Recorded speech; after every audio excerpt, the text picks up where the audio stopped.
Good morning, everyone. Welcome to this meeting of Perth and Kinross Council, our last meeting of the year. I would like to advise members and officers that we will take a 1 hour lunch break around 1 o'clock, depending on where we're at with business at that point, and we will take comfort breaks as necessary throughout the day. I am going to ask Scott Hendry to confirm any apologies and to take a roll call of those members who are joining virtually.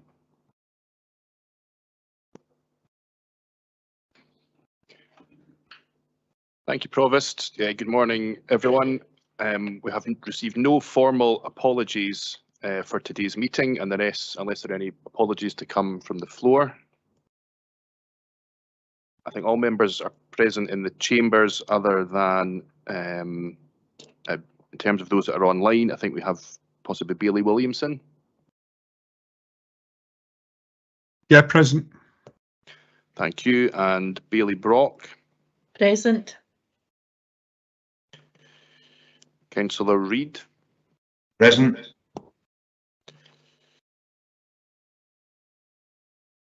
Councillor James. Thanks, Scott. Thought you'd missed me. Present. And are there any other members that are joining online? Councillor Robertson, I think. Oh no, you're here. I think that's all members present, Provost. Thank you very much. We now move on to item 2, members, which is declarations of interest, and I'm going to invite Lisa Simpson as the monitoring officer just to give a quick update on this for anyone who might have some questions. Just for clarification, in terms of the paper on the sport strategy, nobody that is a member of these boards has to declare an interest. On that occasion, it's not a declarable interest, and you can participate in the discussion and the decision making. Thank you very much, Mrs Simpson. Do members have any declarations of interest in respect of items on today's business?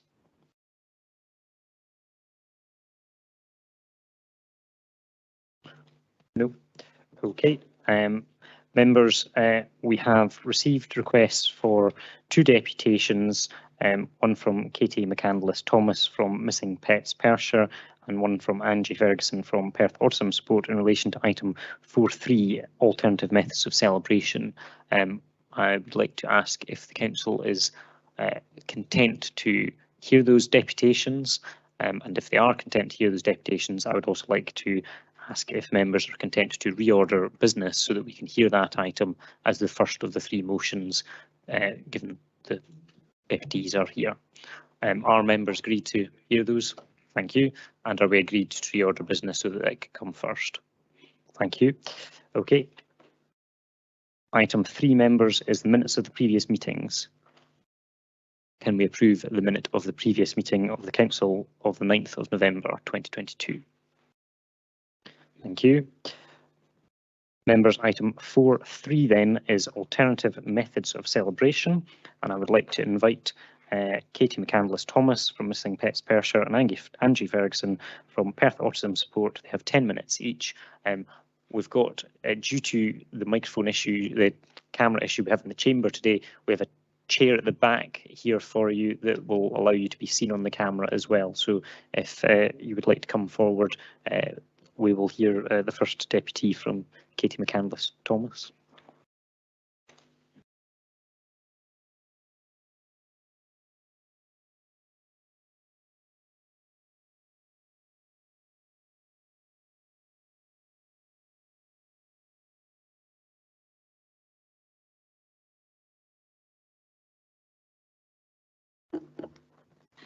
Good morning. First of all, I would like to say thank you to Councillors Brian Leishman and Eric Drysdale for helping bring forth this motion and for understanding the traumatic impact fireworks have not only on domestic pets but also for wildlife. Thank you also to the rest of the councillors from Perth and Kinross for allowing me to share first-hand experience of what fireworks can do and have done to animals, as well as accounts from local pet owners. I hope before this meeting you have all taken the time to watch the video evidence I submitted to show the impact fireworks have on animals. I know it will have been an upsetting and uncomfortable watch, but this is the reality of what animals and their owners face every time fireworks are set off. Since I founded Missing Pets Perth and Kinross, myself and our dedicated volunteers have reunited over 3,000 missing pets and helped stray, abandoned and injured animals along the way too. Animals are part of our families. Unfortunately, our beloved animals are terrified of fireworks, and as a nation of animal lovers, it must be time to look at alternatives. I would like to begin by sharing a statement from local dog owner Katrina Lawson. She says, "I have a 1-year-old black lab Polly who is a sensitive wee soul. This is her first year of fireworks and my poor girl has struggled immensely. Polly is an absolute joy to own, and despite some cheeky moments, she is very well behaved. However, there have been 2 occasions recently, including fireworks night, where Polly has heard fireworks. On both occasions, our wee girl had an accident inside, something she hasn't done since she was 3 months old. Firework night itself was so traumatic that she refused to go in her garden for the whole of the following day. I can't bear to think about how stressed and anxious these fireworks must make her and hope that one day they'll be banned entirely. But for now, I'd encourage Perth and Kinross Council to invest in alternatives that don't distress animals or people with sensory issues." For many years now, myself and my volunteer team have had to keep our schedules clear for days around November the 5th, so we can be on standby for any owners and animals needing help.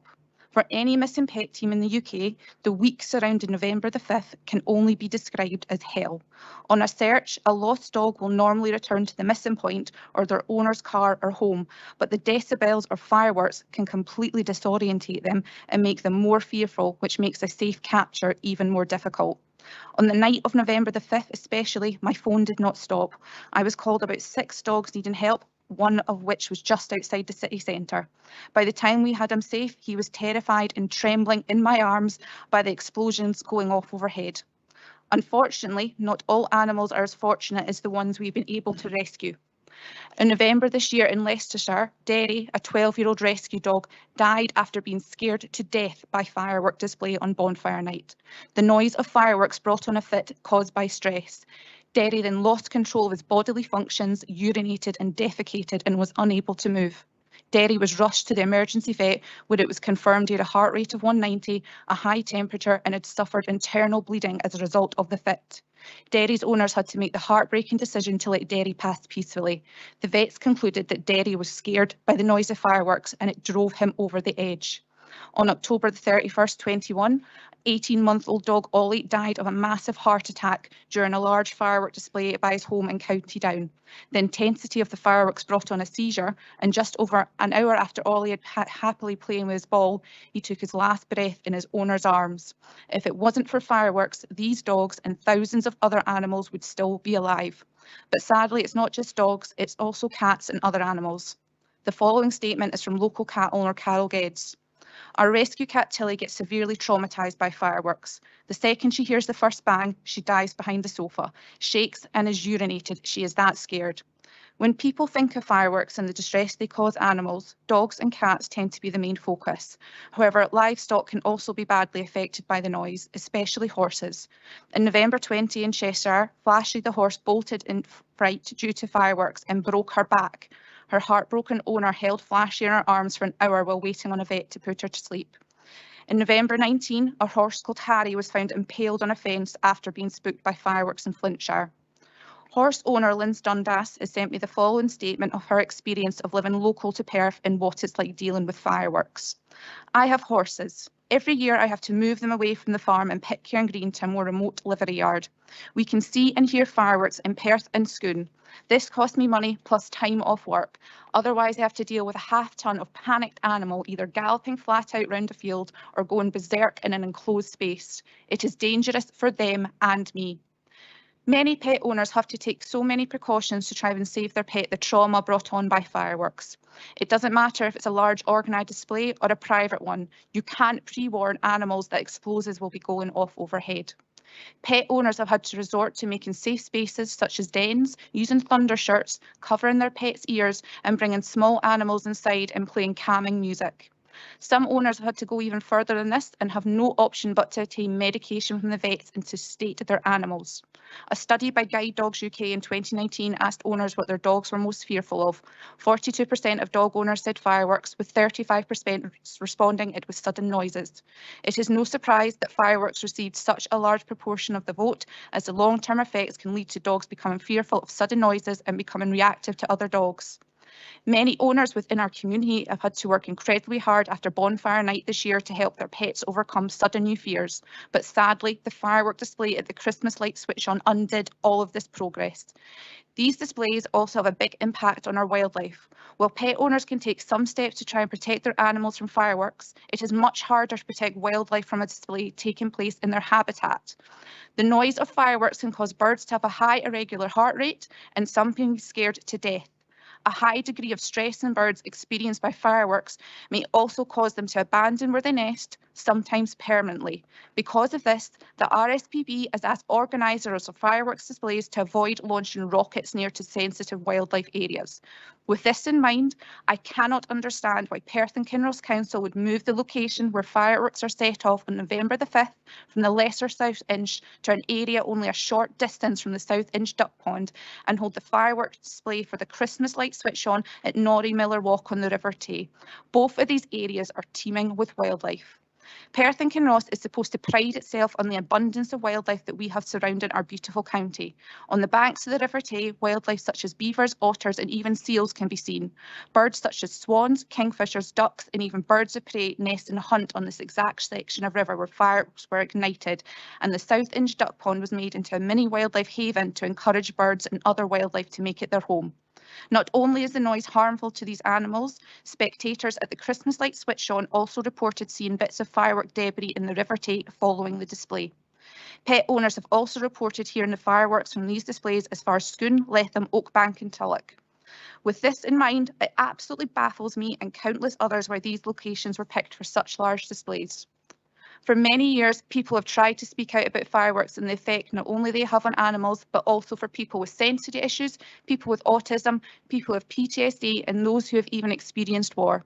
It used to be the case that people were scared to speak out regarding fireworks and the detrimental effect they have, but not anymore. Our voices are becoming louder and clearer as awareness of the seriousness of the issue is increased. And since 2017, there have been 466 government petitions submitted asking for a change to the firework legislation. In this day and age, there are safe alternatives to fireworks. These alternatives are now growing in popularity. In January 22, Hereford Council voted that fireworks will no longer be launched from council ground. The motion was backed by full council members. Penzance Rotary, after 48 years, decided no longer to have a firework display and instead have gone with a more contemporary laser display after acknowledging the well-being of animals and the environment is more important.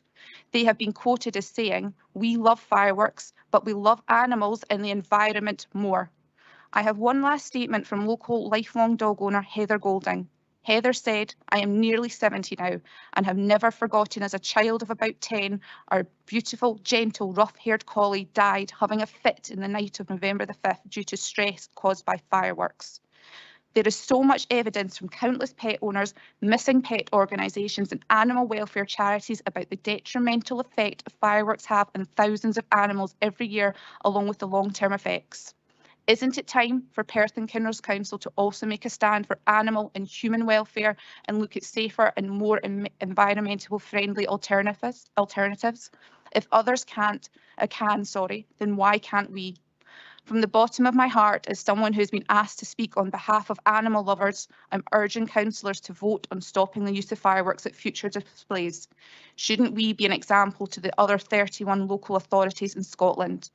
The emotional and physical impact on us all who help rescue animals in the weeks around bonfire night is nothing compared to the suffering experienced by owners and their missing pets. No animal should die in such horrific circumstances, but it makes it even worse when it could have been avoidable. Please, I'm asking you to do the right thing by animals and their owners and look at alternatives to the use of fireworks going forward. Thank you. Thank you for your deputation. Do members have any questions on the deputation? A question from Councillor Angus Forbes. Thanks, Provost. Katie, thanks for that. That was very passionate, and I agree with everything you said. I'm not convinced this goes far enough. I'd rather just see them banned completely. Would you agree with that? Yeah, yeah, they're it's horrible. It's absolutely horrible seeing how traumatized an animal is. I say I'm one of the lucky ones. My dog is okay, but that doesn't stop me having kindness and compassion for the animals that are not. Having a dog trembling in your arms to the point you think it's going to die, it's one of the most horrible feelings in the world. It really, really is. Yeah. Thank you, Councillor Forbes. Bailey, and then Councillor Peter Barrett. Great. Thank you for the deputation and for coming over here to share your experiences and those of other animal lovers. Thank you also for all the good work your organisation does. My question is about weather events. Thunderstorms produce a louder and more sudden noises and a lot of visual impact as well without warning. Does that have a similar impact on animals, or is there something particular about fireworks in your view? Thank you. I think a lot of it is to do with a cruelty aspect as well. You can't prevent thunderstorms, but you can prevent fireworks.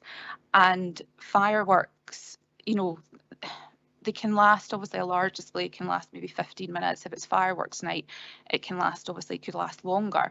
But what we're seeing is fireworks night is not a one night a year event. It is lasting in some areas for 4 weeks.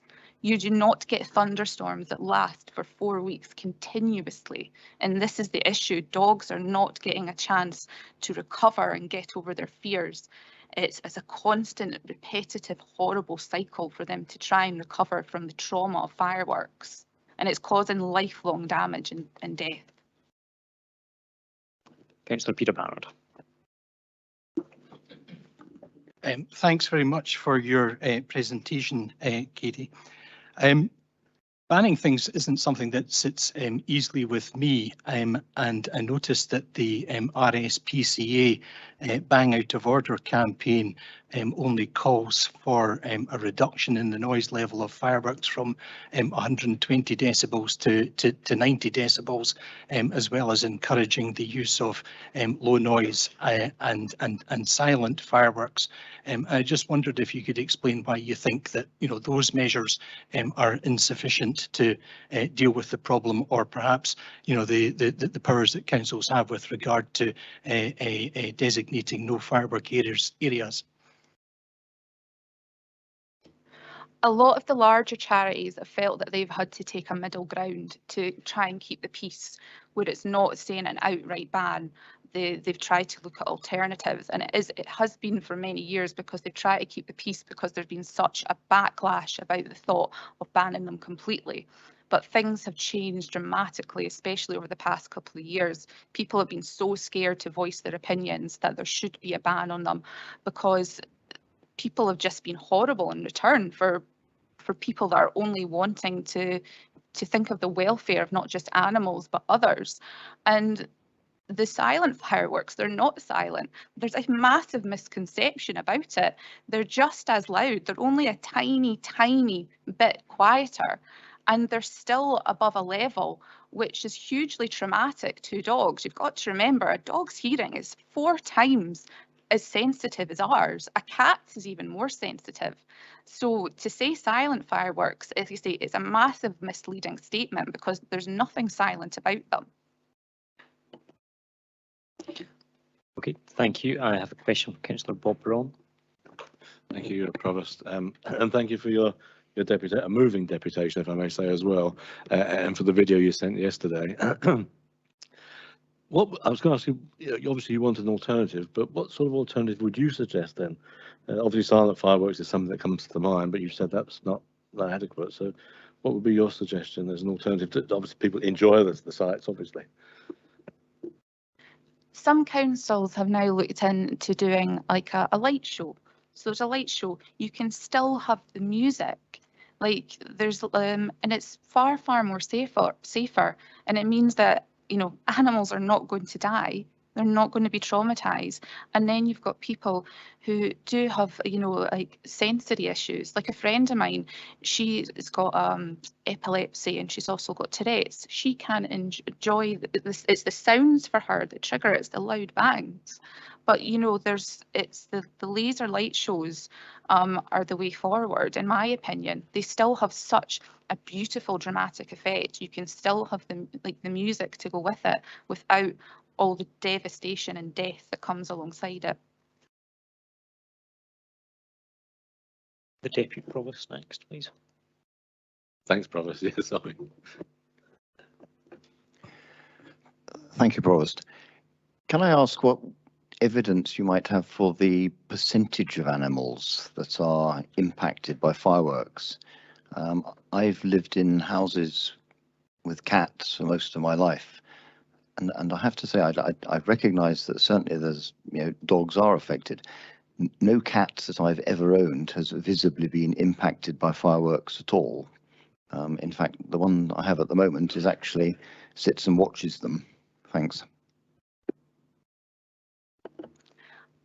You're one of the lucky pet owners that don't have cats that are traumatized by fireworks, because as you can see in my speech that I had statement, I had over 100 statements emailed in from dog owners, cat owners, bird owners, and my first speech was over 20 minutes long and had to spend so much time whittling it down.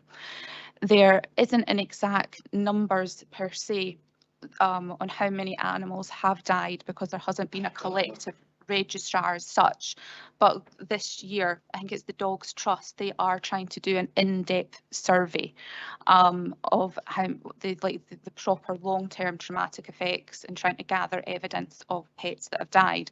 It can take you 5 seconds to Google to go pets dead by fireworks. And you can see firsthand like countless accounts from owners, and even the amount of groups on Facebook that have been set up to highlight the issue of fireworks and the death and destruction caused by them towards animals. Thank you. Councillor Allen. Thanks, Provost. Thanks, Katie, for your presentation today. Yes, it was very emotional, and I think we all appreciate that. I'd like to ask the question, do you actually know what the motion is today? And if you do know, do you think it goes far enough to help you succeed in what you're trying to achieve? I think it's a definite big start and step in the right direction. I think Perth and Kinross Council could be leading, you know, the way for other councils in Scotland to follow suit. You know, we are supposed to be a nation of animal lovers, and like I said in my speech, we push the abundance of wildlife that we have within the city centre, let alone all of Perth and Kinross. And we've been voted this year as the most dog-friendly place in all of Scotland as well. So I definitely think it's a starting point, and we can lead by example. Thank you very much. Yes, a very short supplementary.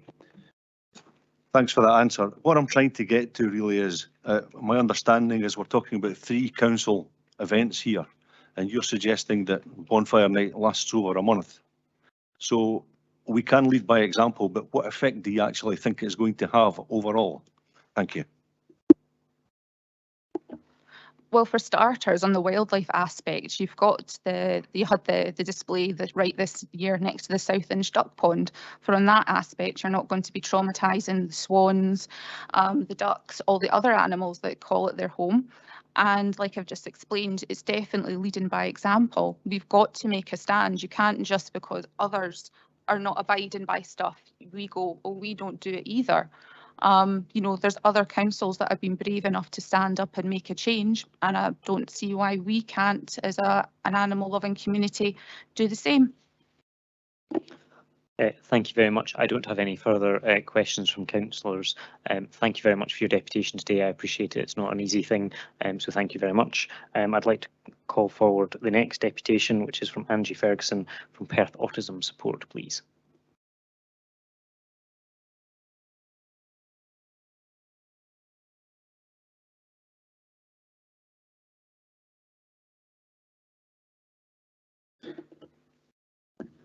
Good morning, everyone. Thank you, Provost and councillors, for allowing me the opportunity to come along this morning and have a chat just about the impact of fireworks on our autistic community.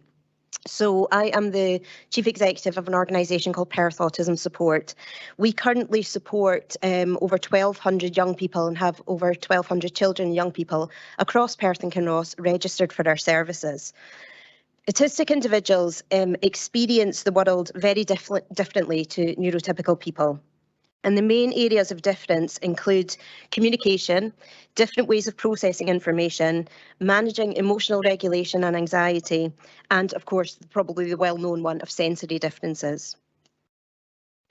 Whilst fireworks for most of us are a good or manageable sensory experience, that is not necessarily true for autistic or neurodivergent individuals who can find them distressing and overwhelming, primarily due to the unexpected nature of fireworks. It's really important that today we consider the fact that this is not just about an in-the-moment response. It's not about that one evening on the 5th of November or the one evening at the Christmas light switch on. But we can see the impact due to different processing that individuals have that are more adversely affected and require an increased time to calm. And we heard from one of our local parents who has an 8-year-old son who not only has to spend the majority of mid-October through to mid-November sharing the same bed as his parents, but is so highly anxious as soon as night comes that he is missing school the next day because he's unable to get up due to the lack of sleep that he's had with fear of fireworks going off. It's really important to note that due to the processing differences that autistic and neurodivergent individuals can have, that feeling of feeling safe and calm, which hopefully you all had time to read the pack that was sent out yesterday, can take much, much longer time for these individuals. And it can often lead to high anxiety and stress, not just for the young person concerned or the autistic adult concerned, but for the whole household, who can then have to spend weeks and months often preparing, planning and supporting when there has been an incident of high stress and anxiety. Whilst national research and surveys tell us this information, and Katie has covered quite a lot of them really well in her deputation, we know this is also to be true in Perth and Kinross. And 23% of the families that we asked indicated that their child or young person found fireworks upsetting, frightening, or caused anxiety. Should also be noted at this time that we support children and young people under the age of 18 and their families, so this also does not account for the thousands of autistic and neurodivergent adults within Perth and Kinross as well. Autistic individuals may find certain aspects of fireworks motivating and engaging, but are unable to cope with these due to the unpredictable noise demand. And for us, it's about how we have an alternative that manages the demands that allowed people to be able to cope in the situation of fireworks. So therefore, if we seek to address the aspects that place higher demand on individuals, we can support our autistic community to be included and benefit from participation in regular events that should be open to every person in our community. To be truly inclusive and allow all of the autistic community to take part and enjoy community life and celebrations, should they want to, it would be a positive step to examine alternative ways of celebration to widen accessibility and promote inclusion. Residents of Perth and Kinross should be able to ask themselves, do I want to join in, not am I able to join in? Thank you. Thank you very much for your deputation. Are there any questions from members?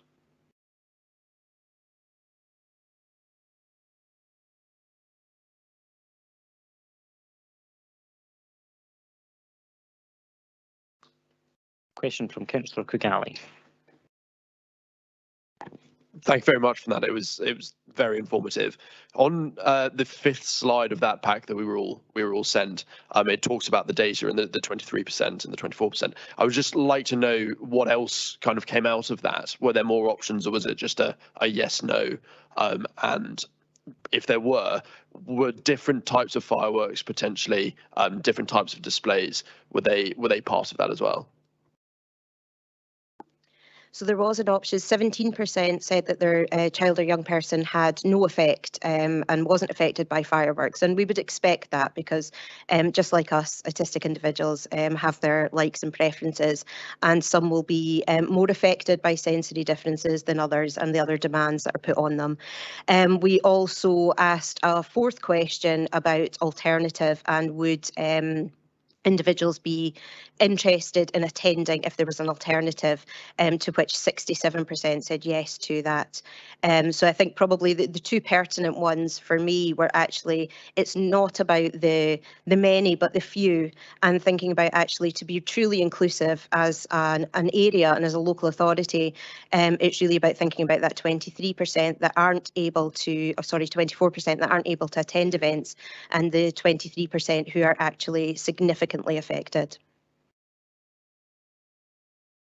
Okay, thank you. I don't have any further questions intimated, so thank you very much for your deputation. Again, it's a difficult thing to come and speak for the council, so thank you.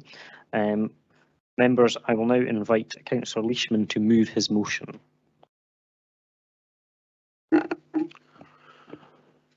Good morning, Provost and fellow councillors and council officials. I will keep my contribution to this motion brief. I'm aware that we have a substantial agenda today, and the deputations we have heard already spoke about the effects fireworks have on people living with autism and on pets and wildlife far more knowledgeably and eloquently than I could. In the interest of clarity, the motion means Perth and Kinross Council and the Common Good Fund ending funding of firework displays and using fireworks as a method of celebrating council events. Councillors, you will have read in the motion the motivations for bringing this topic forward for your consideration today. As a council, we have many duties. We must look after our residents, and fireworks can induce anxiety and stress on people in our communities. It is also our duty to provide for our residents. People coming together and celebrating is more important than ever before as we come through the pandemic, and this cost of living crisis has shown the very best of our communities. Organisations and volunteers have rallied round and supported each other and continue to do so. That collective of community is what binds us together. There is also a pressing need for us to act with the responsibility for the climate crisis we face. Of course, there are bigger polluters out there than fireworks, but the negative effects of launching fireworks is something we can decide to stop, and quickly. When a firework is let off, it propels a cocktail of chemicals into the sky. When it explodes, the contents provide a toxic fallout. Fireworks contain gunpowder made up of potassium nitrate and sulphur, which are irritants to skin, eyes, nose and throat. And the burning of a firework releases a large amount of air pollutants, particularly sulphur dioxide, that negatively impacts plants and temperatures, and carbon dioxide, with increased carbon emissions being damaging to both human and our planet's health. Further aftermath is apparent in the dispersion of particulate matter, with several metals like strontium, barium and cadmium being presented. The dangerous chemicals released during firework displays can have serious consequences. For example, perchlorate is a chemical that helps the firework explode and can inhibit the ability of the thyroid gland and the production of thyroid hormones, and ultimately lead to thyroid cancer. Strontium, this is what creates the red we see in fireworks. It has been linked to health issues such as anemia. And barium is used to make green. Barium is a noxious heavy metal that has a toxic effect on the heart and lungs. And cadmium is used in fireworks to produce a wide range of the colours we see against the night sky. But cadmium is also carcinogenic. In a study by Dr. Danny Shamoon in 2005, it concluded that increased rates of testicular, prostate and lung cancer in animals have been attributed to cadmium exposure. These chemicals are all exploded into our atmosphere, and their airborne toxicity can make its way to land and water, to the detriment of people, animals and their environment. Councillors, many of you will be aware that this motion has received exposure in the press and online. The public opinion by way of comments and interactions is approximately 85% approval of us moving away from fireworks. There is a popular alternative to what we currently do. As a council, we can choose to embrace a more modern and sustainable method of celebrating, such as light and laser shows. A lighter laser show is a more contemporary alternative to fireworks, and the benefits of these shows are manifest. We have the opportunity to improve our community events and make them more eye-catching by embracing evolving technology that will not only be more modern in its presentation, but also more inclusive and animal-friendly, at the same time as being less expensive than a firework display and far, far kinder to our environment. I appreciate that many people love the spectacle of a fireworks show and have many happy memories, but we surely love the well-being of our people, animals and environment more. We can have the benefits of fireworks with laser and light shows, and we can provide a fresh, modern and unique event for so many more people across our communities to enjoy. And I'm sure none of us think that fun and enjoyment should be an exclusive experience for some to have, while the source of that enjoyment brings distress and trauma to others. Thank you. Thank you, Councillor Leishman. Councillor Drysdale, you're going to second the motion. Thank you, Provost. Colleagues, at the outset, I would like to commend Councillor Leishman for his work on this motion. And the deputations we have heard this morning have very powerfully and evocatively set out the impact that traditional fireworks continue to have every year on a significant proportion of our fellow citizens, especially those living with autism, on many of our much loved pets, on wildlife and on our environment. I very much hope that elected members have also taken the opportunity to watch the video that was sent to your inboxes earlier this week, which show graphically the devastating effect on our domestic pets and other animals and wildlife. And yet I, for one, have no desire to spoil the fun and enjoyment that very many families experience here in Perth city centre or anywhere else. We are living through very challenging times with the cost of living crisis impacting everyone. And so, yes, we do need the simple pleasures of family-based events that anyone and everyone can attend. The majority of people, young and old, but especially the young, do enjoy watching old-style firework display. But that, for me, is the key point here. The enjoyment comes from watching a display, not from listening to it. But it is the noise which is the major part of the problem we face because of the impact on many people and animals. When have you ever heard anyone say, "Oh, I love the firework noise"? No, it's the visual spectacle that people enjoy. So what are the alternatives?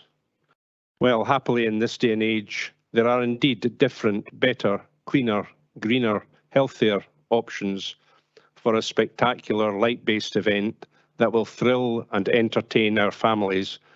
And I really would like to see Perth and Kinross become one of the pioneers for this type of event.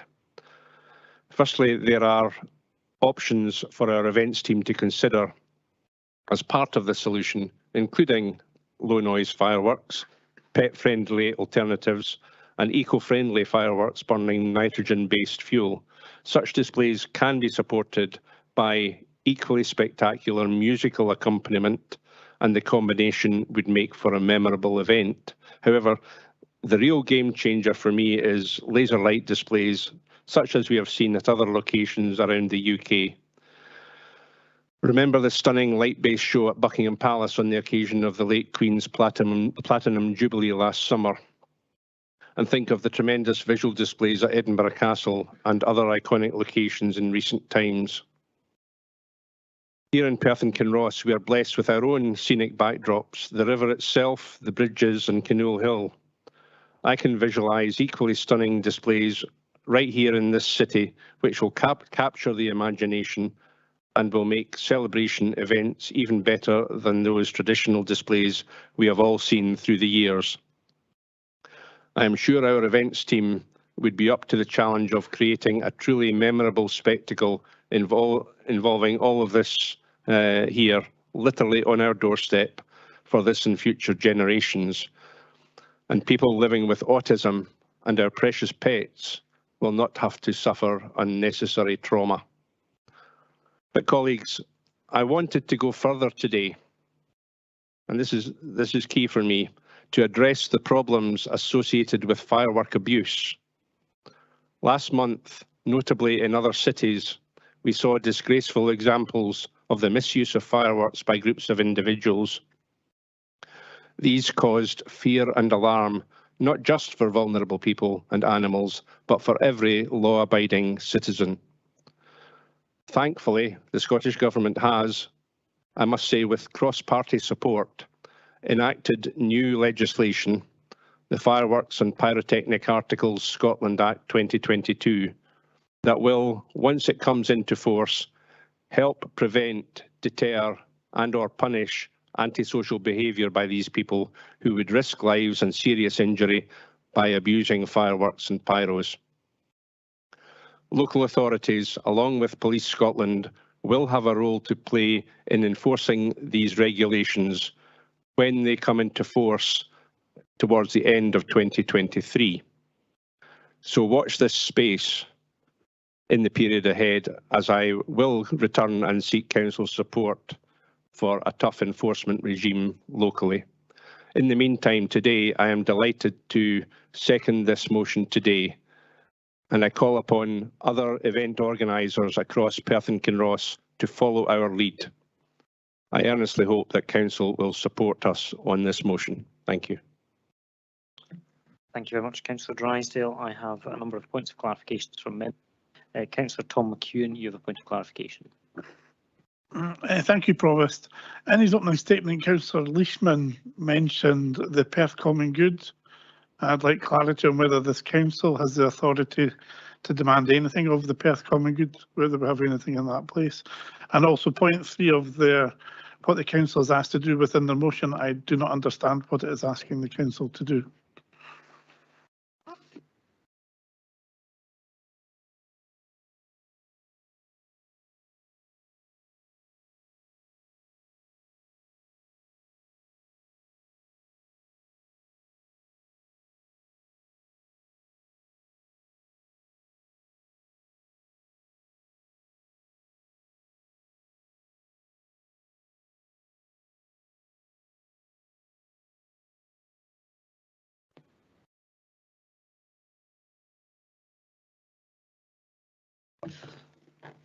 Councillor McEwen, in relation to your point of clarification, the common good would have the right to make its own decisions, is our understanding, but would take account of council policy. However, we will get clarity on this matter and circulate it to members.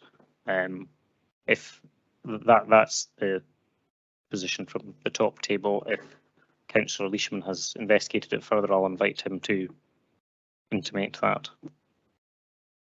Thank you, Provost, and thank you, Councillor McEwen. In regard to the second bit of your clarification, the motion that myself and Councillor Drysdale have put forward there today says that, is ultimately looking for Perth and Kinross Council not funding any firework displays or using fireworks as a method of celebrating any council events. And ultimately, you've heard there else earlier on that I said there about using alternatives such as laser or light shows. Hope that helps.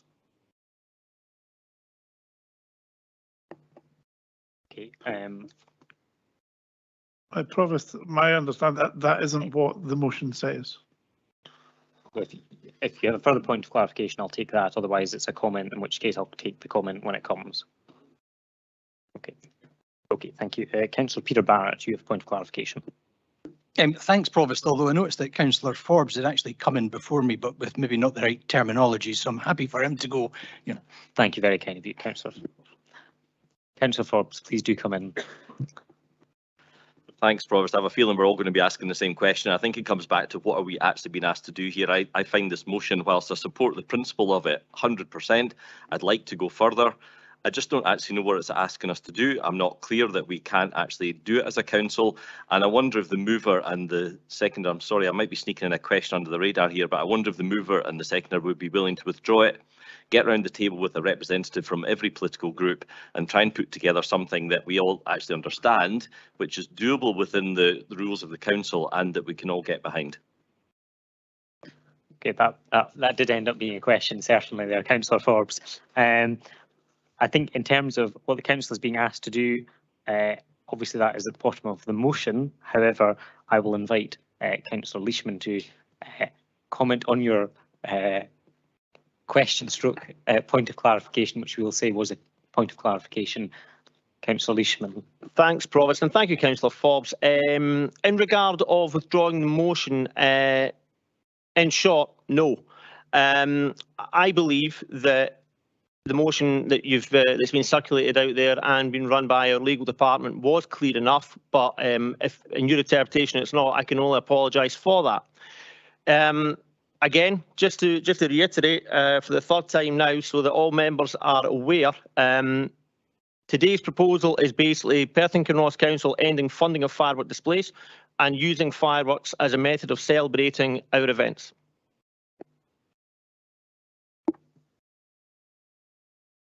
Okay, the motion, I'm going to just read what the motion resolves are, since I have it in front of me. The council is asked to, 1, acknowledge the importance and the benefits to our communities in bringing them together to have fun and to celebrate key events in the calendar. 2, note the use of traditional fireworks can cause distress and upset many individuals and animals and has detrimental impact on the environment. And 3, lead by example and move away from the use of traditional fireworks and adopt a more contemporary and sustainable method of marking events and celebrations. If this is agreed, that is what the council is agreeing. There is nothing else that is in there, so that is what the council has agreed. I would then suggest that it would be within the relevant committees of the council that might be making decisions on this to take account of the council's decision on that matter. That would be my understanding of what is being proposed, and I think others as well. Okay, so just that is what the council is agreeing. If the council is for, if amendments or other things come forward, then the council will potentially be considering and agreeing those, but that is what's in the motion and that's what we're agreeing. Councillor Peter Barrett, do you have a point of clarification? Yeah, thanks, Provost. And without wanting to belabour this issue, I think that there is a discrepancy between the rhetoric and the narrative and the 3 bullet points in what we're being asked to approve, because I would suggest that bullet point 3 would be consistent with restricting traditional fireworks displays to the use of fireworks no louder than 90 decibels, or switching to more low noise or silent fireworks in the public displays that the council either organises or sponsors. So, you know, if the intention of the mover and seconder of the motion is to stop the use of traditional fireworks with immediate effect, then the motion needs to say that, and it shouldn't be terribly difficult for, you know, an amendment to be constructed to say that maybe we need 5 minutes of a recess during the consideration of this, or before we get to comments. So, but I think we need clarification from the mover and seconder as to their precise intent. So. Okay, I'm quite happy for a recess if people wish a recess, but are you requesting a recess? Just to be clear, are you requesting a recess? I think if we get an answer from the mover and seconder, then we can consider that. Councillor Leishman, do you wish? Provost, if I may come in? No, you may not, actually. Councillor Leishman. Yes, I'm happy to have a 5-minute recess. Thank you, Provost. Okay, we're going to have a 5-minute we're going to have a 5-minute recess since that's been asked for.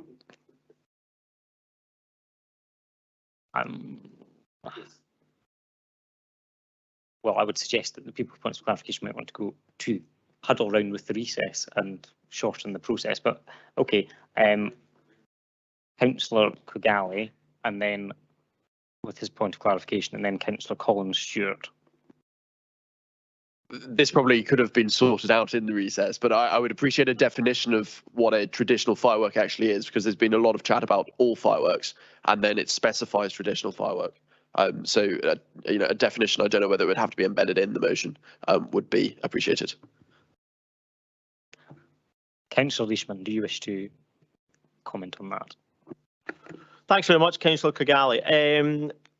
Traditional fireworks and silent fireworks, to be honest, I would possibly class as one and the same, as Katie McCandless-Thomas very eloquently earlier explained about silent fireworks, and that calling them silent is actually misleading. Actually, it's completely incorrect. They're not silent. In fact, I've got a quote here from the chairman of the British Firework Association, actually, and he emphasised there were technical limitations on reducing noise from fireworks. He said, you cannot have an absolutely quiet firework. The lifting charge in a firework for a shot tube is still about 95 decibels, and that is just the cartridge being ejected into the air. And for us all to gauge that by, 85 decibels is considered to be too loud for humans and will cause damage to hearing over a prolonged period of time. And we know that dogs typically have a hearing range roughly between 47,000 and 65,000 hertz. That is more than twice as strong as an adult human at typically 20,000 hertz. So although they aren't as loud as traditional fireworks, there is still noise. And don't forget that it's not just the noise that affect people and animals, but also the acrid smell. And there is also the environmental aspect of a silent firework. It's same as a non-silent firework, if we want to call it that. And there is still the environmental impact of the debris being left behind. Okay, thank you, Councillor Leishman. Councillor Collins Stewart with a point of clarification, and Councillor Lang with an amendment.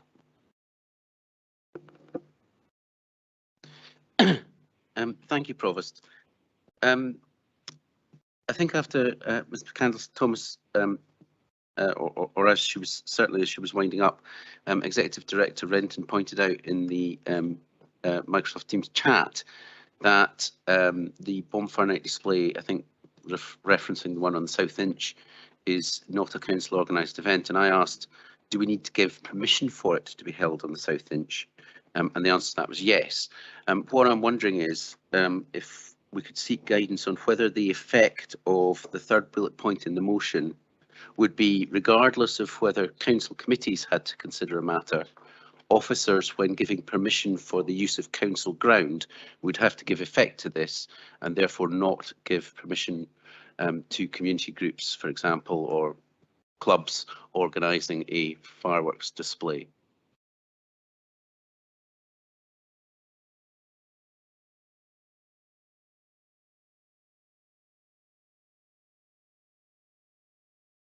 Councillor Stewart, if I may come in, I missed the tail end of that. Yes, we do provide support, or the Common Good Committee does provide funding to the bonfire night, which is run on by a charity across for the people across Perth and Kinross Council. But as I say, we do provide permission. We need to give them permission to be able to do that. But I missed the second part of the of your question. It was specifically whether passing the motion and that third bit in terms of leading by example and moving away would that council policy would then create an incumbency or an incumbent duty on officers not to give permission for the use of council-owned or publicly owned land for fireworks displays. I would probably seek Lisa's advice in terms of the legality of that and the sort of the efficacy of that.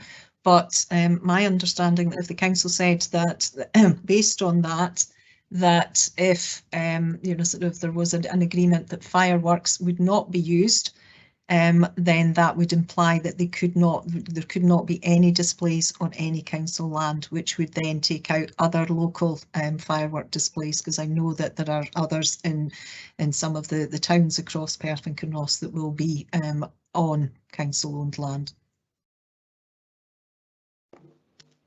Okay, just I think again this comes back to the wording in the motion. The wording in the motion is move away. That is explicitly not cease entirely, and therefore that is a gradual move. Officers would take account of what is in the motion and therefore would move towards that policy position. However, I'm waiting for Councillor Lang's amendment, which I don't know what it says.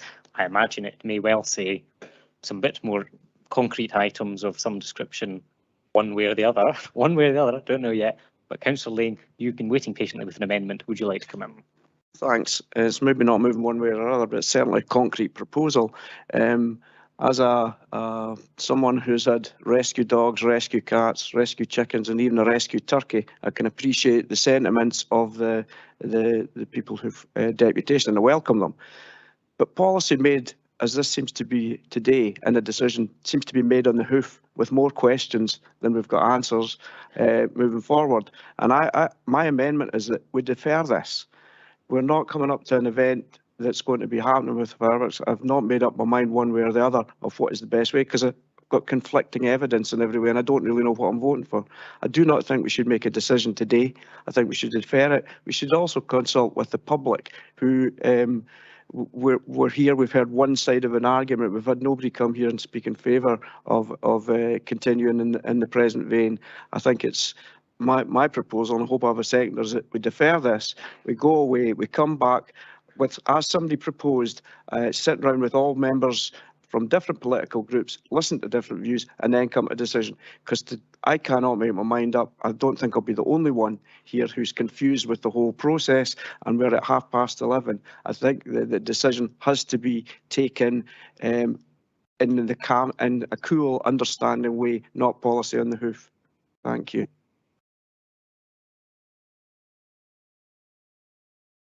Okay. Provost, can I request a brief recess, please, to consult with the mover of the motion? Thank you. Well, I've already got indications of a number of people wishing to second Councillor Ling's procedural motion, understanding orders.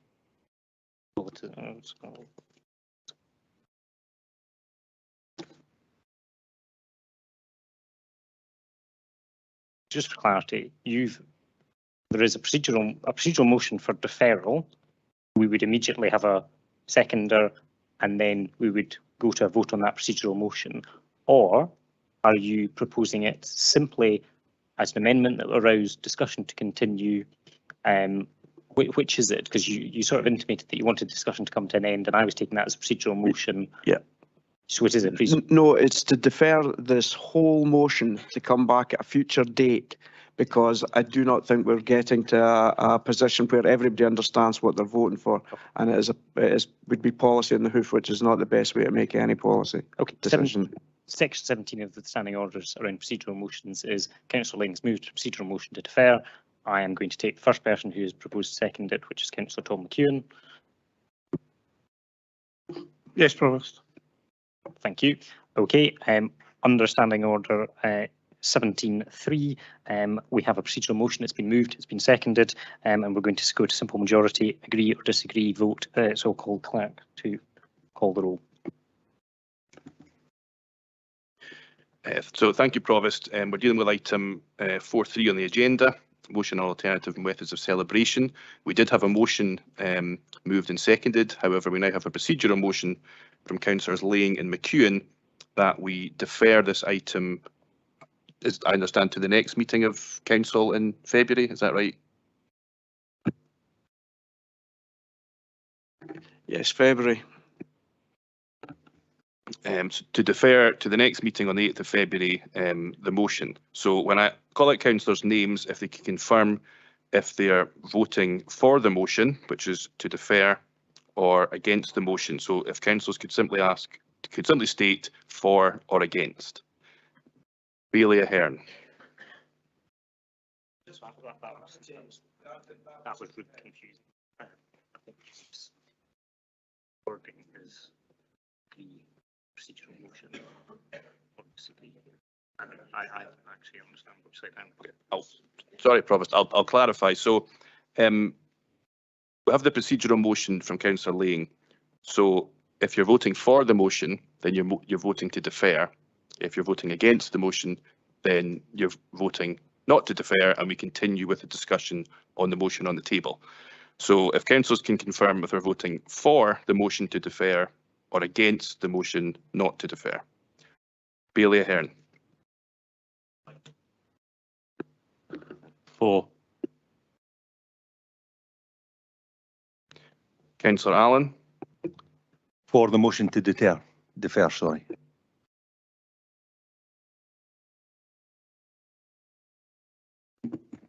Apologies, I've got a better microphone. So Councillor Anderson. Motion. Bailey.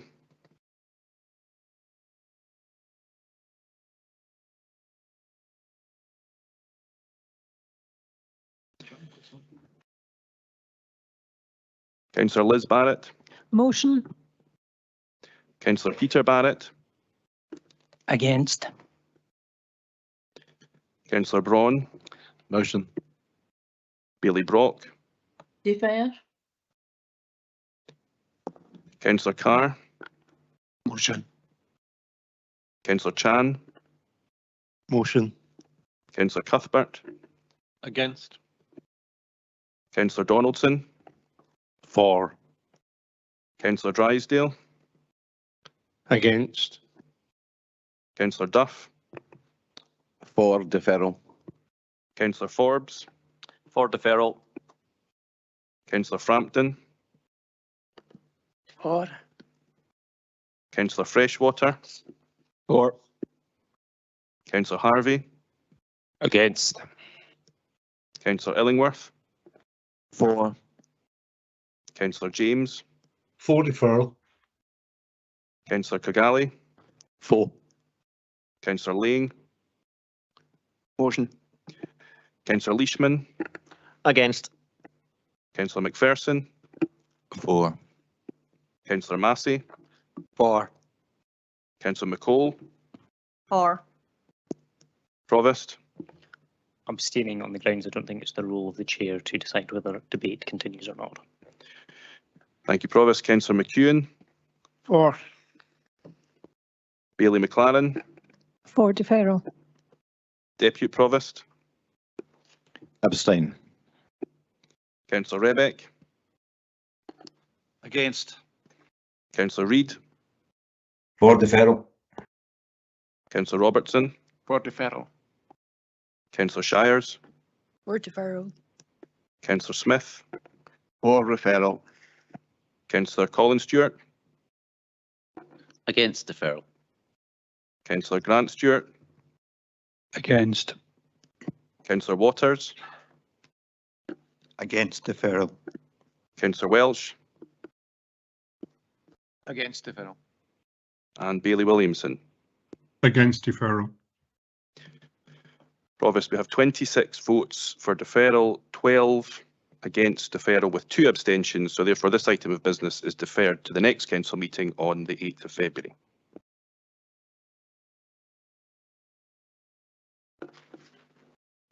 Point of order, Provost. Point of order from Councillor Colin Stewart. Could we maybe say, just alongside deferring this motion, as the council's now decided to do, that it would be useful to have a briefing back from officers covering all of the points that we've sort of raised during the meeting in sufficient time for us for that to inform our decision at the next meeting? I believe that will be possible, and we can, as part of the discussions that will take part of that deferral, I'm sure that will happen. Okay, members, I'm now handing over to the Deputy Provost for items 4.1 and 4.2, items 5 and 6. Deputy Provost. Thank you, Provost. We now move to item 4.1, the motion with regard to payment of the living wage rate, and I would ask Councillor Leishman to move the motion. Thank you. Thank you, Deputy Provost. It's undeniable that low income is a problem all over our country. Disgracefully, there are just under 4 million people in the UK who are not paid the living wage, with us in Perth and Kinross having 13,000 people that don't get paid a wage that is defined as an amount that a worker should earn to give their family a basic but acceptable standard of living. And low paid employment coupled with increases in food and energy costs see workers wrestling with awful choices such as, do I eat a meal or put the heating on? Or thinking, I'll not eat so my children can. There are families across all our wards who are petrified thinking about how they're going to pay their bills and put food on the table. I read that Citizens Advice is helping 2 people every minute with crisis support and that 42% of low-paid workers now regularly skip meals. That is the reality for so many people just now. I don't have the vocabulary to express how devastating financial insecurity is. We want healthy and thriving workforces, and to have that, then people need to be able to make a decent living. Paying a real living wage has never been more vital, and I hope all councillors will agree on this and unanimously support the motion to pay our staff the new rate, with it being backdated in arrears to the 1st of October 2022. And if the motion is approved, the backdated pay will be paid in the January 2023 salaries, the pay date being the 31st. If we decide to approve this motion, I hope that it will not only benefit employees across all 4 of our services, but that it will also act as a catalyst for all employers across Perth and Kinross to pay a fair wage to their staff, one that their families can not just live on, but one which allows them the chance to actively participate in a functioning society. Thank you. Thank you, Councillor Leishman. Call on Bailey to second the motion. Thank you. Happy to formally second this one. My voice might give up, so bear with me a second. As the ads on the telly box say, every little helps. This uplift this year isn't the largest we've passed on, but that's a good sign. It's a sign that the council has fewer people on the safety net that is the real living wage than it did before, and so that has to be a good thing. Happy to second the motion and commend it to the chamber. Thank you. Thank you. Are there any points of clarification? I see none. I see Councillor Peter Barrett wants to make comment. Thank you.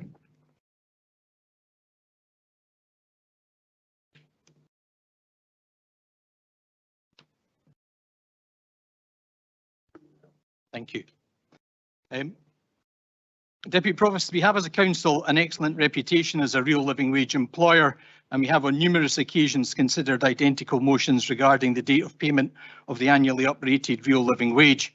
I'm not aware of this council has ever taken the decision not to implement the updated living wage when a motion has been put before it, and I suspect that that consensus will continue. The reasons behind that are clearly for the welfare of our lowest paid staff, and their welfare would be enhanced by not going through a clumsy pre-Christmas process, which means that the money doesn't reach the staff until after Christmas and has to be backdated. I appreciate that there is a wariness over taking a formal policy position that the council should implement the updated real living wage in, say, November or December of each year due to concerns about erosions of differentials at the bottom of the pay scale, but there has to be a better way of dealing with this than we currently follow. And I would ask that when it says that this position will be kept under review in future years, that the council adopts a more proactive position. And what actually happens is that officers bring a report to either the full council meeting on the 4th of October or the Finance Resources Committee meeting on the 25th of November next year, with a recommendation on whether to update the real living wage from the 1st of December and in time for employees' December pay packets, or provides the financial and technical reasons as to why it would be inappropriate to do so. And I would ask the mover and seconder of the motion to consider whether they're happy to incorporate that suggestion. Thank you. Thank you for that. Can I ask the mover if he's happy to adopt that into the motion?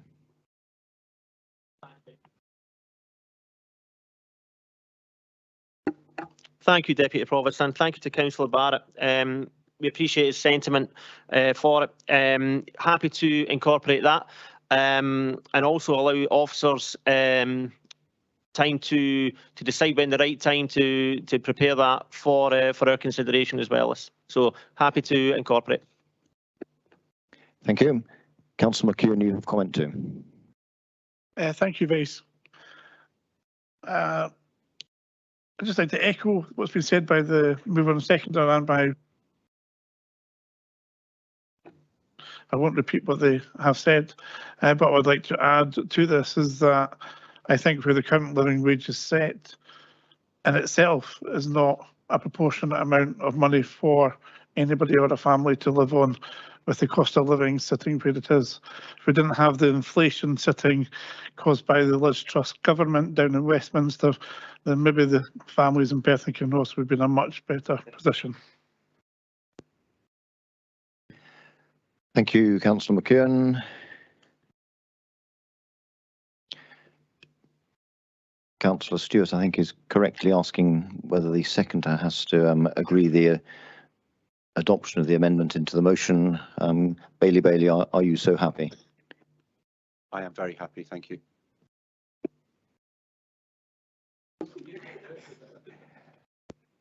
Thank you very much, Bailey. I see no further requests for comment. Can we agree to the motion as amended? Thank you.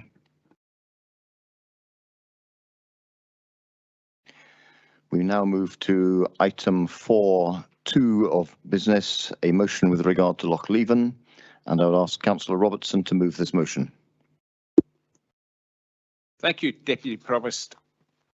Deputy Provost, you don't have to be an ecological scientist to see that water conditions in Lochleven are deteriorating. Lochleven is one of Perth and Kinross's major tourist attractions, with an estimated 250,000 visits per year. It has the highest levels of environmental protection. It is a site of special scientific interest, a Ramsar site, and a national nature reserve. It is home to the major RSPB reserve at Vane Farm and is surrounded by the nationally popular Lochleven Heritage Trail that this council helped to fund to construct. The loch is managed by Nature Scotland. But now, during almost 12 months of the year, Lochleven is affected by algal blooms, some of which are toxic to humans and animals. This council has to erect signs warning visitors not to go into the water and not to allow their dogs to swim in the water. How have we got here?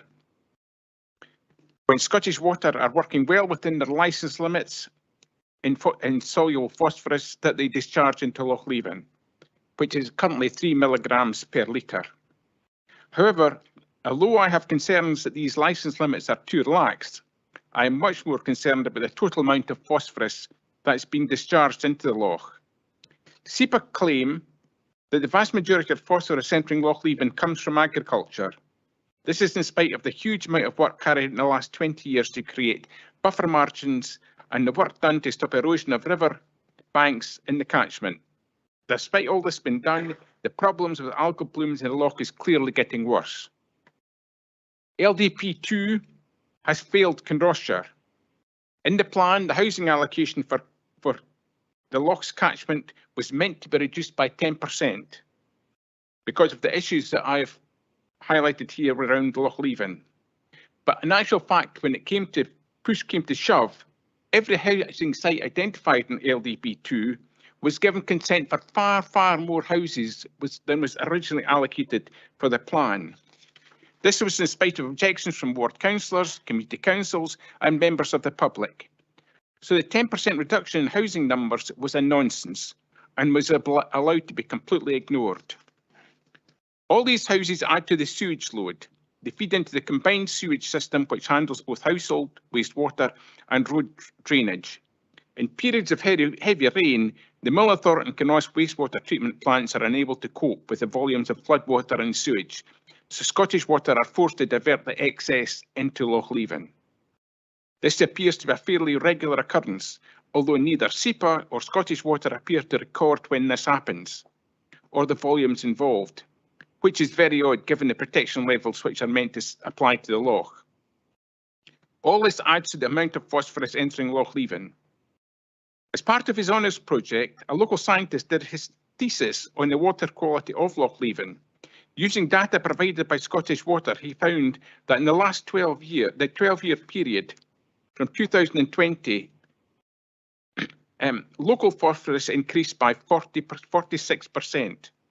Loch phosphorus increased by 46%. He established beyond doubt that there was a strong statistical correlation between the increase in population within the loch's catchment and the increase in loch phosphorus. The current decline in the health of Lochleven can be halted, but to do this we need to reduce the amount of phosphorus entering the loch from all sources. Currently there's no phosphorus weight limit target set for the loch. This must be set at a point that will gradually reduce the nutrient levels within the loch. The current discharge limit, as I said, is 3 milligrams per litre. This is at a time when the technology elsewhere in the UK is moving towards a basic permit of 1 milligrams per litre. We are not powerless. Where there is a will, there is a way. Hence, our motion asking that SEPA be instructed to introduce a weight limit on the amount of phosphorus permitted to be deposited into Lochleven. As I say, there's currently no limit. That far tighter controls are introduced to stop Scottish Water depositing untreated sewage into Lochleven, and that all such overspill events are recorded and reported. Currently, there appears to be no real records kept. SEPA and Scottish Water are not answerable to anyone other than the Scottish Government's Environment Minister, so we need her to recognise the problems we face. As councillors, we have a duty to protect our environment. We are very fortunate to live in one of the most beautiful parts of Scotland, and we must do all we can to keep it that way for future generations. I am pleased to move the motion. Thank you.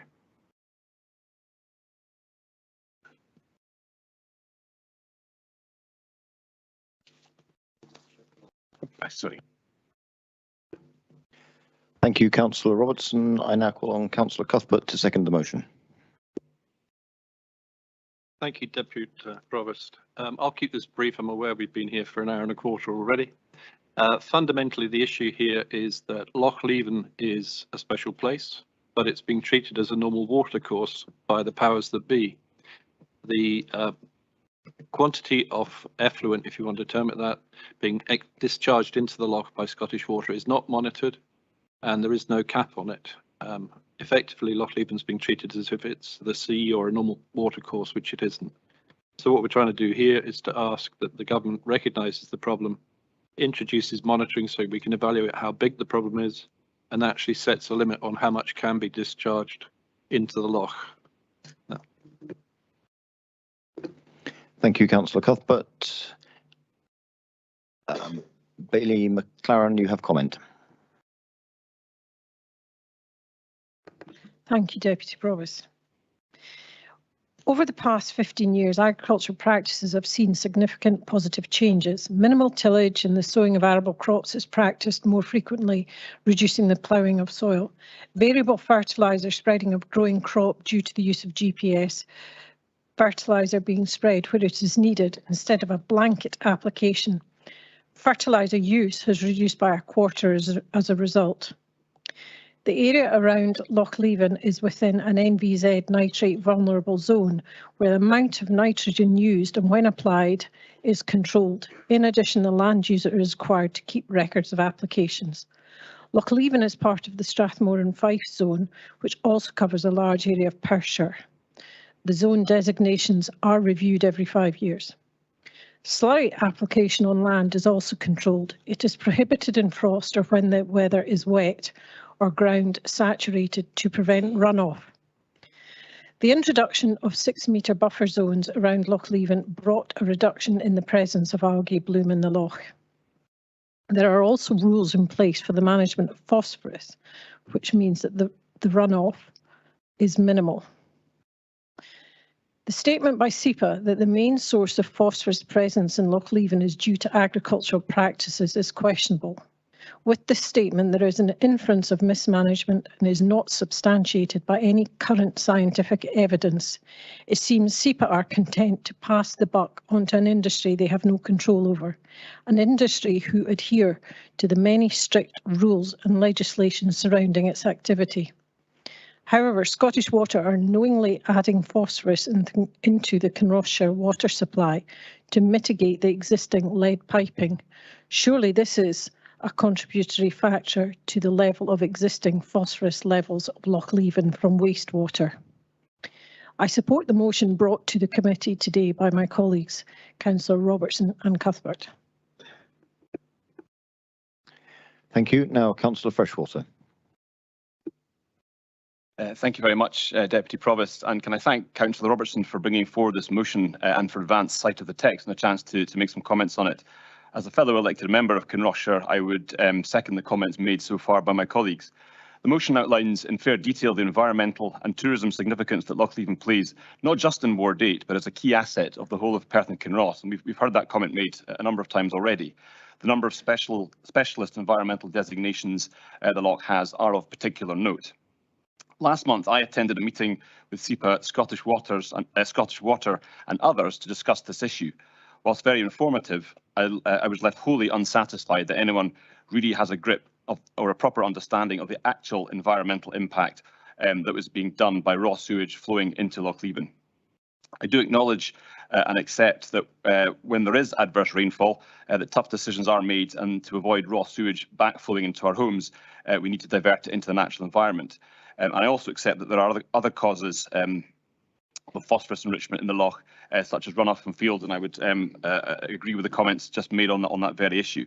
However, it is my view, it is in my view irresponsible to not properly monitor the situation and to set appropriate limits, as referenced by Councillor Robertson. Seeing this thick, bright coloured blue-green algae under the water causes concern to residents and visitors, and you would only have to have a look at it to see why. Furthermore, at a strategic level, as a planning authority, it is only with this proper understanding of the environmental impact that we are able to truly assess and make good decisions when we're deciding on any future development in Kinross and the surrounding area of the loch. The Scottish actor and keen fisherman Paul Young, when addressing a gathering of the Dundee Angling Club a few years ago, stated that Loch Leven is the jewel in the crown of lowland trout fishing lochs. Let us ensure that Loch Leven keeps this mantle for the future. Myself and the Scottish Conservative Group is very happy to support this motion, and I commend it to the Chamber. Thank you.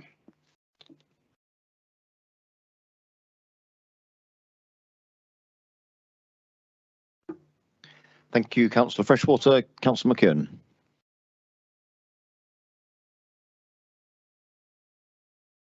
Thank you very much, Deputy Provost. As housing convener here at the council, I think this is a very important topic and subject that needs to be fully understood. And with the evidence that the movers and seconders have presented to the committee, to the council today, I think that it's evident that the full story and the full information isn't needed. You know, the building of houses by this council, especially social houses, is extremely important for our economies, for the provision of staff for health and social care, and for other council services and council staff. Without a house building, then these areas would suffer. I personally live in a triple SI area and know that any houses built in my area need to have biodigesters added to their septic tank system to reduce the phosphate that's discharged into the loch system between Dunkeld and Blairgowrie. I see no reason why this council, through the LDP3 process, won't be able to introduce the appropriate measures given the proper scientific information that hopefully this request for information will bring us. Thank you. Thank you, Councillor McKeown. Councillor Waters. Thank you, Deputy Provost. Just first of all, I would like to thank Councillor Robertson and Councillor Cuthbert for bringing this important motion forward. Absolutely key. We do need a weight limit on the phosphates going into the loch. Just diluting it down shouldn't be acceptable in this day, and also for recording the overflows of sewage into the loch does need to be recorded. I do believe Scottish Water have money put aside for in a larger budget to put telemetry into systems to record that. And you know, if we're going to deal with the problem, having scientifically available information on how many discharges there are is absolutely imperative. The one element, I'm not going to repeat what's been said before, but the one element that really hasn't been brought forward here in relation to the problem is the climate change hasn't yet been mentioned. And it's a huge impact on the loch in two ways. One, you know, as we've got air temperature rising, it's quite often recorded that the temperature in the loch waters or river waters is increasing at a faster rate. With temperatures in the loch in the summer quite often getting into the low 22 degrees. And the problem that creates in the loch generally, there isn't the algae blooms or the phosphates don't increase in the loch until it hits 17 degrees. Then as the water rises, the legacy phosphates that sit in the sediment in the loch then dissolve into the loch, and that kills the oxygen off, and that's where your algae blooms start. So that's a major part. One of the main trigger with this recent stuff falls slightly outside that, in that there was an algae bloom in February in the loch, which is pretty unheard of, and that created concern with all 4 ward councillors, and the need to kind of re-energise the need to deal with the issues around the loch with the phosphates, wherever they're coming from, whether it's from effluents, whether it's diffuse pollution, and from a science perspective, how do we deal with the legacy sediments and the phosphates in the loch.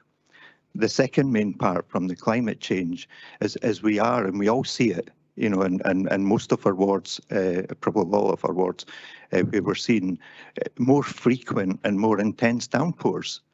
and that is creating a huge issue. We see flooding happening all the time.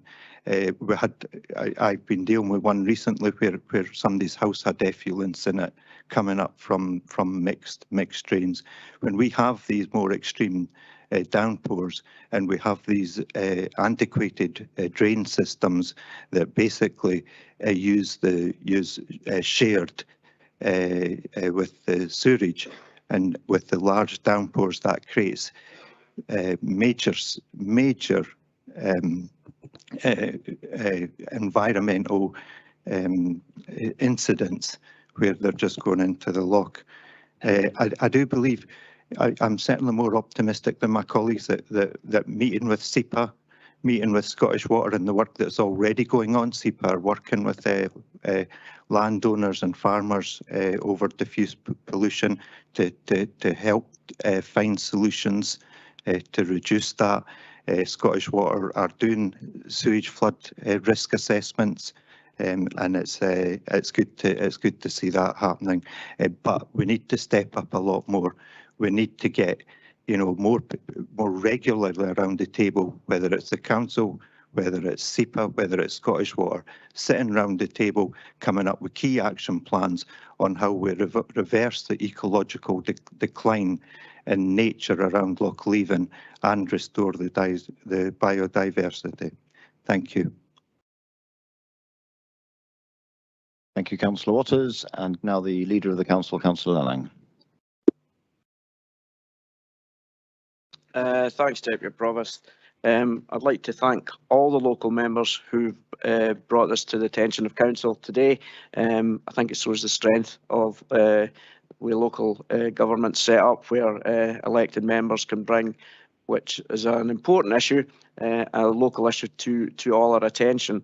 And I'd just like to say that I'm very happy to do as it seems Council is asking me. I'd be happy to do it even if you weren't asking me as a body to write as the motion asks me to do. So thank you, Councillor Robertson and Councillor Cuthbert for bringing it forward, and also for Councillor Freshwater and Councillor Waters for mentioning it as well. So I'm quite happy if that helps everybody to write and report back through the briefing notes as usual when I get a response.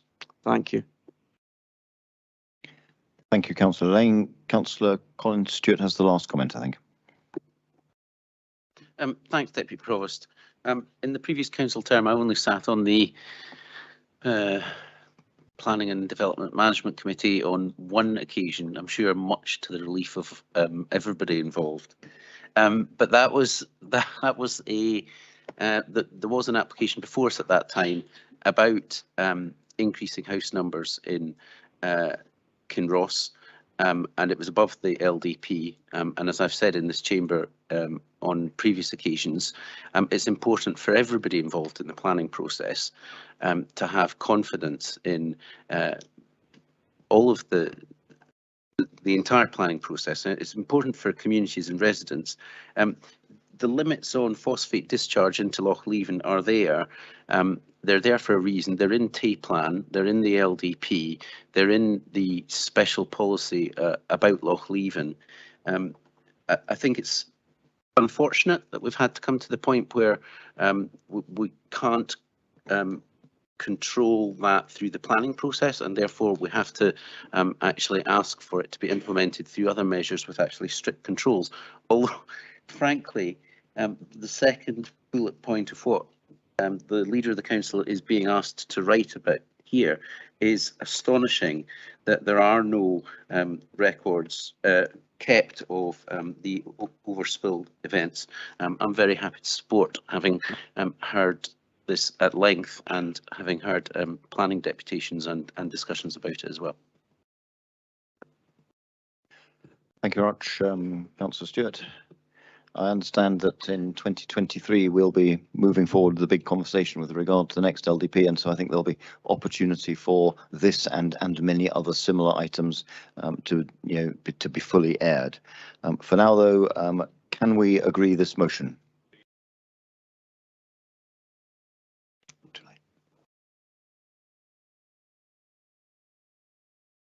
Sorry, Councillor Roberts.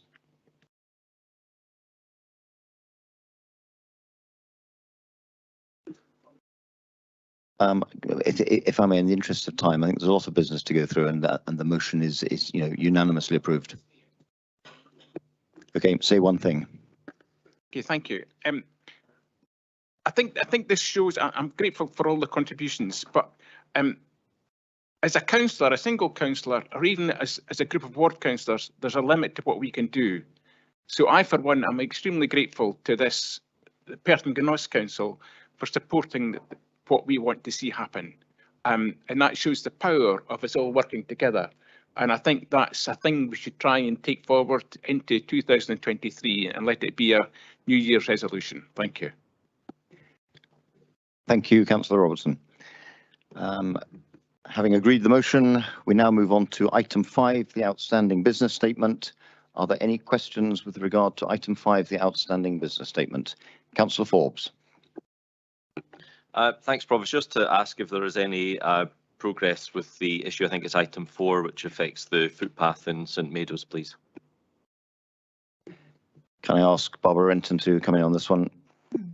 Thank you, Deputy Provost. Councillor Forbes, I know that I've been saying this for a number of council meetings, but work continues to take place in relation to discussions with the developer about the footway. I am hoping that by the next council meeting that we can give a definitive position, but I'm sure that David Littlejohn and the team would be happy to have a further conversation with you and the other local elected members if required. Thank you. Councillor Forbes, a quick supplementary. Yeah, thanks for that, Barbara. Just actually this morning I did have exchange correspondence with David on this, and really just to reiterate, it is a real priority for the people of that part of the world, and something myself and my colleagues are getting a lot of correspondence on. So any progress that you can make or you can report back to us would be much appreciated. Thank you. Thank you, Councillor Forbes. I see no further questions relating to the outstanding business statement. Can we therefore accept it as it is? Thank you. We now move to item 6, the strategic priorities for culture and physical activity sport 2023 to 2028. And I would invite Fiona Robertson to introduce this report. Thank you. Thank you, Deputy Provost. Councillors, culture, physical activity and sport are integral to wider life chances and opportunities, but in the years ahead, we're going to need to think and work differently to ensure they're accessible to as many people as possible. Now, as with the corporate plan, which you're going to consider later on, this report asks you to approve draft strategies today, following which officers will do further engagement with stakeholders and then revert to Council in early 2023 for final approval, also aligning these strategies with the approved 2023-24 budget. In the report, sections 4, 5 and 6 summarise our achievements since 2016, our drivers for change and how we've developed draft strategies within the Perth and Kinross offer context since June this year. And I'd like to thank everyone who contributed their views to these draft strategies.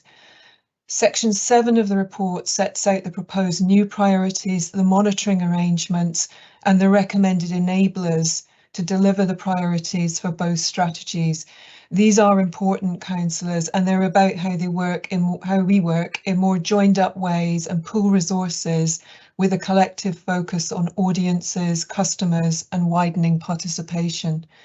Finally, section 8 briefly recaps where structural change may be needed in the future as part of our wider transformation programme, and the draft action plans are in appendices 1 and 2 of your papers, and I'm happy to take questions on the report, councillors.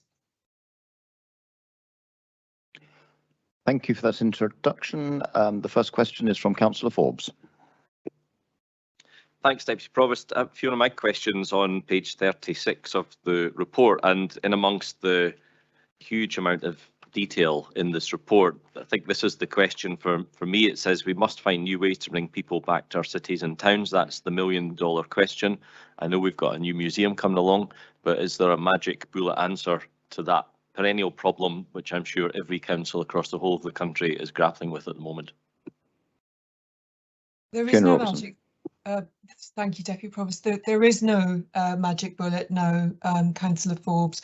There are a circle of things, a number of things that we can and are doing to address some of the challenges which our high streets face, not just Perth High Street, but the high streets of our key towns as well across the area. Some of these are referenced in the cultural strategies you will see. In particular, there is an emphasis on how we balance the rural economies in Perth and Kinross with the city centre economy, and a commitment to work with communities in the key hub villages and towns across the area to develop a more joined up approach, as I mentioned in the introduction, to how we market our cultural assets and our sport and physical activity assets to and pool resources to make the most of what we have. There is wider policy work underway, Councillor Forbes, as you all know, in a national context as well as a regional context, about how local high streets are revitalised, and a number of initiatives already in place in Perth city centre, as you will have seen.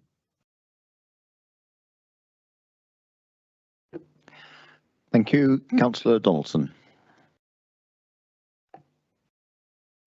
Thank you, Deputy Provost.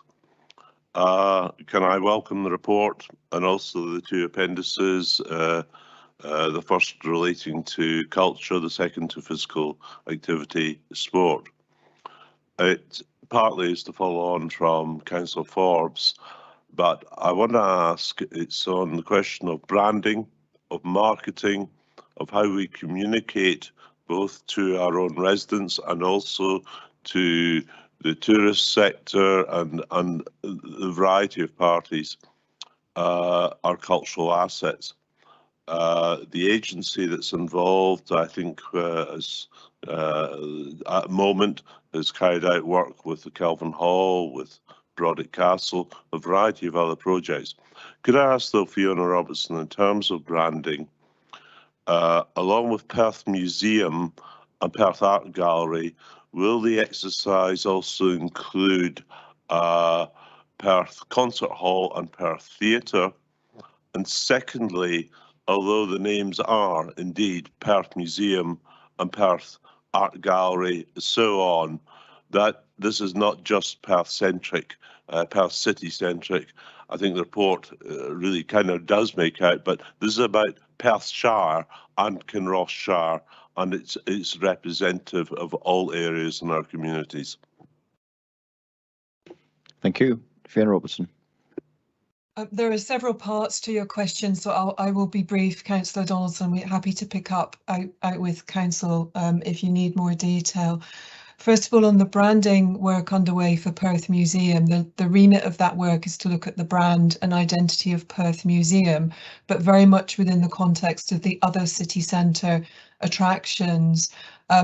Horsecross Arts, you will probably be aware, has recently relaunched its own brand as Perth Theatre and Perth Concert Hall, very much recognising that that's how audiences and customers understand those venues, if you like. So we do have a family of city centre attractions, all with Perth firmly in the title, which I think is much more understandable from a customer and audience perspective. In terms of your wider question about branding and marketing for Perth and Kinross as a whole, this is an area for improvement, Councillor Donaldson, and that is flagged in the strategy, in both strategies. In fact, it is quite difficult currently from an audience perspective, customer perspective, to navigate your way around all the different types of information that are out there about what is on, ticketing, and information about venues, and so on. So that is something that we need to get better at in the years to come, particularly given the financial context in which we're operating and the fact that the cultural pound is something that is going to be increasingly difficult for people to find money for. So just to quickly follow up, you're basically looking for a more coherent, more integrated approach, but not necessarily overly centralised. No, this is not about putting every cultural attraction in Perth and Kinross into a sort of homogenous brand, Councillor Donaldson. It is about, however, I think being more joined up in terms of how we create with communities the unique cultural identity of different places across the area, but how at an area-wide level they are marketed in a more cohesive, joined up way. Some of this work is also being taken forward at a regional level as well. Some of you will have seen the new Tay Country promotion, which is very much aimed at the travel trade market, which is highlighting a number of key linked cultural attractions right across the Tay Cities region. So there is a regional dimension to this, as well as a Perth and Kinross dimension, Councillor Donaldson. Thank you. Thank you, Councillor Donaldson. Councillor Duff. Thank you, Deputy Provost. I very much welcome the report before us today and agree with the conclusions. I will maybe submit some comments to you personally, Fiona, in terms of the comments, but I think as Gaelic champion, it'd be remiss of me not to point out there doesn't seem to be any mention of the Perth and Angus Provincial Mod as a Gaelic cultural event which celebrates its 100th anniversary next year in the report. But that aside, my question relates to paragraph 8.2, where it talks about the review of the public library service and it being reported to Council in early 2023. I just wondered, given the budget coming up, whether it will come to us prior to that event. Thank you. Councillor Duff, just briefly on Gaelic, our cultural strategy and indeed our previous sports strategy were both published bilingually as part of our wider commitment to Gaelic language and promotion of Gaelic language. In terms of the reference to the Aberfeldy mod, I mean, these are draft action plans, and this is exactly why we're bringing the plans to you today, so that we've got an opportunity to pick up on any omissions, anything we need to strengthen and improve. Your question on the libraries review, is about to conclude. There is a set of recommendations which we're finalising at the moment. In terms of the timing for when that comes to committee, that will not be a matter for me, but the report is, the review rather, is largely concluded. Thank you for that. Thank you. Bailey Williamson. Thank you, Vice Convener.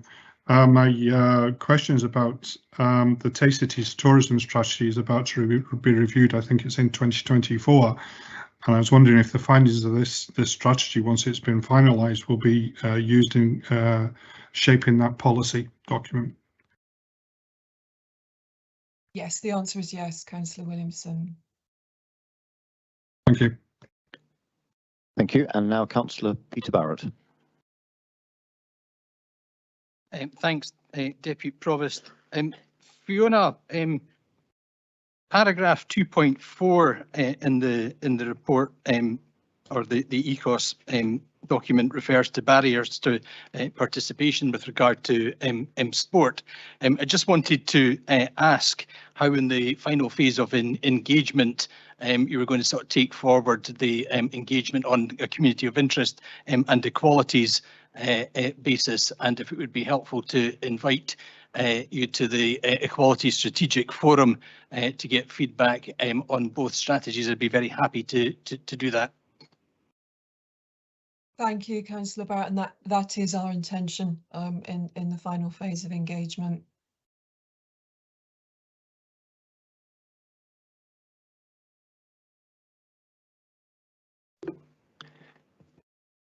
Thank you. My apologies, I missed out Councillor Robertson. My apologies. In actual fact, Councillor Barrett asked the question I was actually going to ask, so I'm quite happy about the affordability, so I'm happy with the answer. Thank you. Councillor McCall. Thank you, Deputy Provost. I have a question in two parts on Appendix 2, the sports plan, our action plan. The section on reviewing school, community, campus and other facility booking access arrangements. I think in some of the feedback, one of the issues that was highlighted as a barrier was cost. So I'd like some reassurance that the cost structure of those facilities will be included as part of the action plan.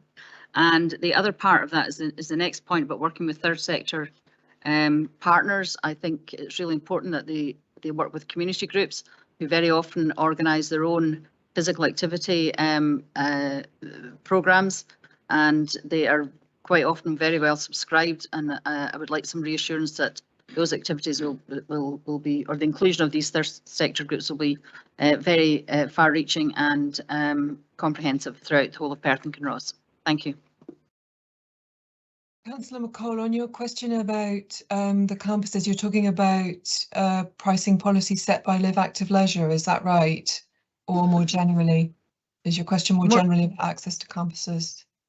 More generally, cost is a recurring theme. It has come back in some of the feedback in this paper, but also I know from speaking to people locally that they find the access to some of our campuses and other public buildings is prohibitive, and so they go elsewhere to look for facilities. Okay, thanks for that clarification. So as you all know, Councillor McCall, a review of access to campuses and just how we make the most of the building assets that we have is part of our wider transformation programme, and I am contributing to that part of the review, myself and my team. So that issue around pricing and cost as a barrier to taking part in sport and physical activity is one of the elements that we'll look at in that review. I would just say briefly, and this is a bigger discussion, I do recognise, but all of the research around barriers to participation in physical activity and sport, cost is one element. It's not the only element. It's a more complicated picture than that, as I know you all know, Councillor McCall. Your other question about the strength and the value and the role that community-led sport and physical activity initiatives play across the region, and absolutely, and this aligns very strongly, again, as you all know, with the Perth and Kinross offer. All of the measures in both action plans for both strategies are cost neutral, or they are in there because we think there is a realistic prospect of funding them externally. But another really key message in both these strategies is where the council's role must be to support and enable communities to step into the lead in terms of culture and sport activity across the area, and where we may need to step back in future. And often that is because community-led initiatives can do things better than the council can. Thank you for that. I will see no more questions, so I'll therefore now ask Councillor Lane to move the report. Thank you. Thank you, Deputy Convener.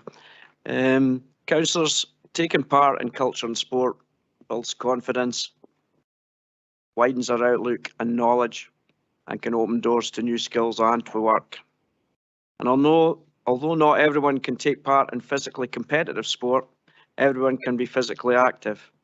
We have to provide facilities and opportunities for all our residents in this regard.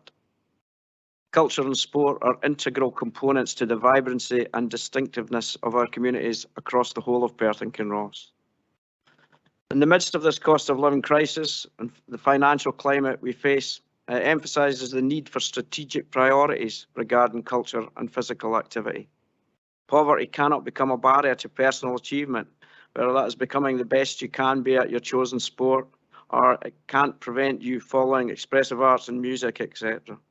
We must be clear with ourselves and our partners about our priorities and ambitions. We have one of the best reputations in Scotland for our culture and our sport.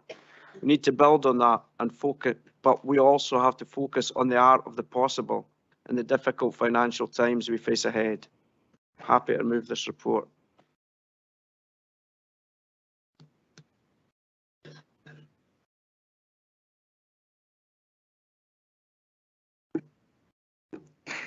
Thank you.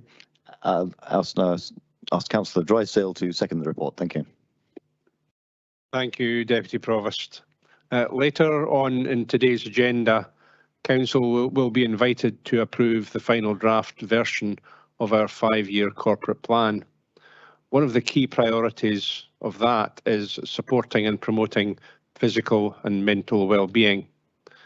Another is enabling our children and young people to achieve their full potential. An essential foundation underpinning these priorities is our strategy for culture and physical activity. However, of course, finances and other matters, finances are extremely stretched, as we shall also hear later. So we have to organise and deliver these services as efficiently and effectively as possible. We must support especially young people, but actually everyone, regardless of their circumstances, to learn, work and grow skills through culture, and also, particularly from a physical and mental health perspective, increase everyone's participation in physical activity, even people like me. Interwoven through this draft strategy, the Council will strive to strengthen equalities, diversity and inclusion. Deputy Provost, I am proud to second Councillor Laing's motion and look forward to what I'm sure will be close collaboration across the Chamber so that the Council literally walks the walk and delivers on the strategy once it has been formally approved. Thank you. Thank you. I will now take comment, and the first comment is Councillor Rebek. Thank you, Deputy Provost. I think this is a really good report with plenty of positive ideas contained within it. I think there's much to be welcomed and much to be excited about within this report. So thanks to Fiona Robertson and her team. I suspect there'll be lots of discussion and water flowing under bridges in the months to come, but in the meantime, I think this is a really good start, so thank you.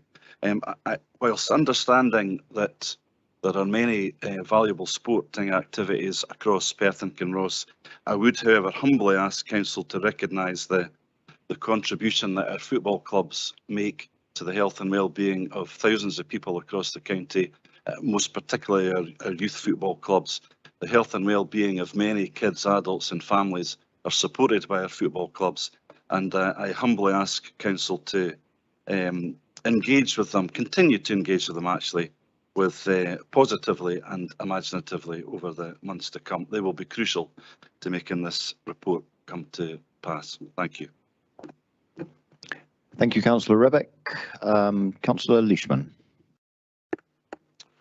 Thank you, Deputy Provost. The importance of sport and activity as an affirmative vehicle for not just physical, but also mental health and well-being cannot be underestimated. As will be the case with many of the services we provide, how we support and deliver sport and physical activity going forward in these times of severe financial constraints will look very different to what has gone on before.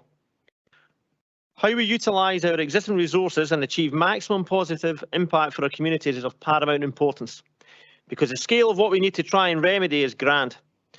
Perth and Kinross is facing a generational loss of people being interested in and being able to participate in sporting or cultural activities.